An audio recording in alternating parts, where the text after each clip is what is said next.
Radisson drug కేసులో 10 మంది వీఐపీలపై పోలీసులు కేసు నమోదు చేశారు. ఎఫ్ఐఆర్లో కీలక విషయాలు పొందుపరిచారు. 2 అమ్మాయిలతో పాటు 9 మందిపై కేసు నమోదు చేసినట్టు తెలిపారు. వ్యాపారవేత్తలు గజ్జల వివేకానంద్, అబ్బాస్, కేదార్, సందీప్, క్రిష్, నీల్, సెలబ్రిటీ శ్వేతతో పాటు లిసి గణేష్ పై కేసు నమోదైంది. డ్రగ్స్ సేవించిన నిర్భయంతో పాటు రఘుచరణ్ పైన కేసు నమోదైంది. వీరిలో వివేకానంద్, కేదార్, నిర్భయలను గచ్చిబౌలి పోలీసులు అరెస్టు చేయగా మిగిలిన నిందితులు పరారీలో ఉన్నారు. గచ్చిబౌలిలోని స్టార్ హోటల్లో ఆదివారం అర్ధరాత్రి విందు ఏర్పాటు చేసుకుని మత్తు పదార్థాలు, కొకైన్ స్వీకరించినట్లు పోలీసులకు సమాచారం వచ్చింది. కొకైన్ ను పేపర్ రోల్లో చుట్టి తీసుకున్నట్లు పోలీసులు గుర్తించారు. తరచూ అదే హోటల్లో పార్టీలు చేసుకుంటున్నామని నిందితులు వివేకానంద్ పోలీసులకు తెలిపినట్లు సమాచారం. వివేకానంద్ తో పాటు పార్టీలో కేదార్, నిర్భయ్, క్రిష్, నీల్, లిషి, శ్వేత, సందీప్, రఘుచరణ్లు పాల్గొన్నారు.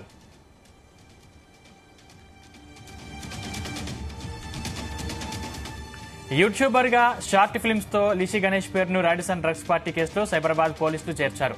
గజ్జల వివేకానంద రాడిసన్ హోటల్లో ఇచ్చిన డ్రగ్స్ పార్టీకి లిషి కూడా వెళ్లిందని గుర్తించామని, ఆమెను ఖచ్చితంగా పిలిచి విచారిస్తామని కూడా చెబుతున్నారు. జియోమెట్రీ బాక్స్ లాంటి షార్ట్ ఫిల్మ్ తో నటిగా ఆమె ఓ గుర్తింపు తెచ్చుకుంది. యూట్యూబ్ వీడియోలతోనూ ఆమె యూజర్లను అలరిస్తుంటారు. 2022లో సంచలన చర్చకు దారితీసిన మింక్ పబ్ డ్రగ్ కేసులోనూ లిషితో పాటు ఆమె సోదరి కుషిత పేరు కూడా వినిపించింది. ఇదే అంశానికి సంబంధించిన మరిన్ని పూర్తి డీటెయిల్స్ మా ప్రతినిధి రవితేజ అందిస్తారు. రవితేజ, రాడిసన్ డ్రగ్స్ కేసులో ఇంకొంతమంది కొత్త వ్యక్తులని నిందితుల కిందకు చేరుస్తూ పోలీసులు ఎఫ్ఐఆర్ నమోదు చేయడం జరిగింది. నిన్న కేవలం 3 మాత్రమే నిందితులు అనుకున్నారు. కానీ ఈ కేసులో విచారణ చేపడుతున్న కొద్ది కొత్త క్యారెక్టర్స్ దీంట్లో ఇన్వాల్వ్ అయి ఉన్నాయని, ముందు నుంచి కొంతమంది మహిళలు దీంట్లో ఉన్నారంటూ అనుమానించినటువంటి పోలీసులు ఆ హోటల్ కి సంబంధించి సీసీటీవీ ఫుటేజ్ అంతా పరిశీలించి దొరికినటువంటి నిందితులు ఇచ్చినటువంటి సమాచారం తోటి వీరందరిపైన కేసు నమోదు చేయడం జరిగింది. ఇప్పటికే ఈ కేసులో A1 గా ఉన్నటువంటి గజ్జల వివేక్ మిగతా నిందితులందరిపై కూడా section 21B, 29 NDPS 27/A NDPS act కింద కేసు నమోదు చేయడం జరిగింది. దీంట్లో గజ్జల వివేకానంద మొదటి నిందితుడు కాక రెండోది నిర్భయ్, మూడో వ్యక్తి రఘుచరణ్, కేదార్, సందీప్, శ్వేత, లిసి, నీల్, క్రిష్ మొత్తం 9 మందిని ఎఫ్ఐఆర్ లో చేరుస్తూ పోలీసులు ఈ ఎఫ్ఐఆర్ నమోదు చేయడం జరిగింది. దీంట్లో అనేక ఫ్యాక్ట్స్ అన్ని కూడా వెలుగులోకి వస్తా ఉన్నాయి. 2 అమ్మాయిలతో పాటు 9 మందిపై ఇప్పటికే గచ్చిబౌలి కేసులు నమోదు చేయడము, వ్యాపారవేత్తలు గజ్జల వివేకానంద, అబ్బాస్ పై ఇప్పటికీ కేసు నమోదు చేసి 2 అరెస్ట్ చేయడము, డ్రగ్స్ సేవించిన వారు నిర్భయతో పాటు రఘుచరణ్లపై కూడా పోలీసులు కేసు నమోదు చేశారు. వ్యాపారవేత్తలు కేదార్ తో పాటు సందీప్ పై కూడా కేసు నమోదు చేశారు. సెలబ్రిటీ శ్వేతతో పాటు లిసాపై కూడా కేసులను నమోదు చేసి ఈ కేసు ఇన్వెస్టిగేషన్ సాగిస్తా ఉన్నారు. కొకైన్ పేపర్ రోల్లో చుట్టి వీళ్ళు డ్రగ్స్ స్వీకరించినట్టుగా కూడా పోలీసులు అక్కడ దొరికినటువంటి ప్యాకెట్స్ ఆధారంగా గుర్తించడం జరిగింది. ఈ తర్వాత లిసి గణేష్, తర్వాత కుషిత ఇద్దరు కూడా గతంలో ఫుడింగ్ మింక్ పబ్ లో వీళ్ళు డ్రగ్స్ సేకరిస్తా ఉన్నారంటూ కూడా పోలీసులు జరిపినటువంటి రైడ్స్ లో చాలా మందిలో ఈ అక్క చెల్లెలు ఇద్దరు కూడా అక్కడ డ్రగ్స్ సేవించి ఉంటారనే దానిపై కూడా అనుమానాలు వ్యక్తమవడంతో ఇద్దరిని కూడా పిలిపించి పోలీసులు విచారణ చేపట్టడం జరిగింది. సో అదే అక్క చెల్లెల్లో చిన్న చెల్లి అయినటువంటి లిసి గణేష్ ని డ్రగ్స్ తీసుకుంది. ఆ టైంలో అక్కడికి గజ్జల వివేకానందతో పాటు మిగతా నిందితులందరితో కలిసి లిసి గణేష్ అక్కడే ఉంది. చాలా సేపటి వరకు వీళ్ళు ఉన్నారు. వీళ్ళందరూ కూడా డ్రగ్స్ స్వీకరించాలని ఒక అనుమానాలు ఉన్నాయి కాబట్టి వీళ్ళందరూ కూడా నోటీసులు జారీ చేసి పిలిపించి విచారించాలన్నారు. లిసి గణేష్, కుషిత ఇద్దరు కూడా యూట్యూబ్ ద్వారా ఫేమస్ పొంది తమకంటూ ఒక ఫేమ్ క్రియేట్ చేసుకొని తెలుగు ప్రేక్షకులందరినీ కూడా అట్రాక్ట్ చేసుకుని యూట్యూబ్ లో ద్వారా ఫేమస్ అయినటువంటి 2 అక్క చెల్లెలు గతంలో డ్రగ్స్ తీసుకున్నటువంటి కొన్ని ఆరోపణలు, ఇప్పుడు లిసి గణేష్ కూడా ఈ పార్టీలో ఇన్వాల్వ్ అయ్యి ఉంది, తను కూడా డ్రగ్స్ స్వీకరించింది అంటూ మాత్రం పోలీసులు దొరికినటువంటి ఇన్ఫర్మేషన్ తో నోటీసులు జారీ చేసి పిలిపిస్తామంటూ కూడా ఆదేశాలు ఇవ్వడం జరిగింది. తర్వాత కేదార్ గతంలో బంజారాహిల్స్ జూబ్లీహిల్స్ ఏరియాలో దొరికినటువంటి పోలీసుల రైడ్స్ లో డ్రగ్స్ సేవించి గతంలో పట్టుబడ్డటువంటి వ్యక్తి కేదార్ కి తెలుగు ఫిలిం ఇండస్ట్రీకి చాలా దగ్గర పరిచయాలు ఉన్నాయి. రానున్నటువంటి పుష్ప 2 సినిమాకి సంబంధించి కూడా ఈ కేదార్ రోల్ ఉంది ఆ సినిమా ప్రొడక్షన్ లో.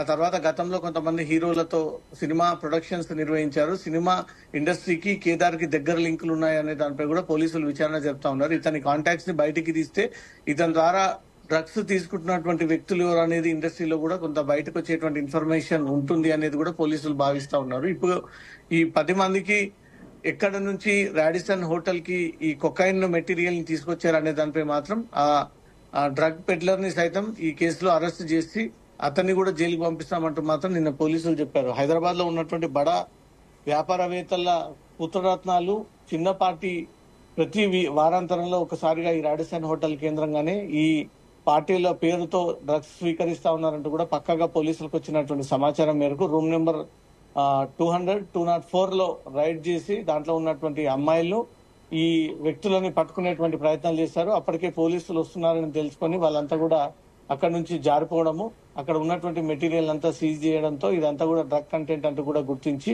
వివేకానంద ఇంటికి వెళ్లి పోలీసులు అతను పట్టుకునేటువంటి ప్రయత్నంలో భాగంగా ఇంట్లో ఉన్నటువంటి డ్రగ్స్ అంతా కూడా వాష్రూమ్ లో పడేయడము, పోలీసులకు సహకరించకపోవడము, గంట పాటు పోలీసులను ఇబ్బంది క్రియేట్ చేయడము, వారి నుంచి తప్పించుకునేటువంటి ప్రయత్నాలు చేసినందుకు ఇమీడియట్ గా వివేకానందను డ్రగ్స్ కేసులో అరెస్ట్ చేసి తీసుకెళ్లి చెక్ చేయగా పాజిటివ్ వచ్చినటువంటి వెంటనే అతను అరెస్ట్ చేసి రిమాండ్ చేయడం జరిగింది. సార్, రవితేజ్ అంటే ఎంత మేర డ్రగ్స్ తీసుకున్నారు, ఈ గుట్టు ఎప్పటి నుంచి సాగుతుంది, ఈ డ్రగ్స్ ఎక్కడి నుంచి సరఫరా అవుతుంది, ఎక్కడి నుంచి సాగుతోంది అనే దానిపై మాత్రం పోలీసుల లింక్స్ కదుపుతా ఉన్నారు.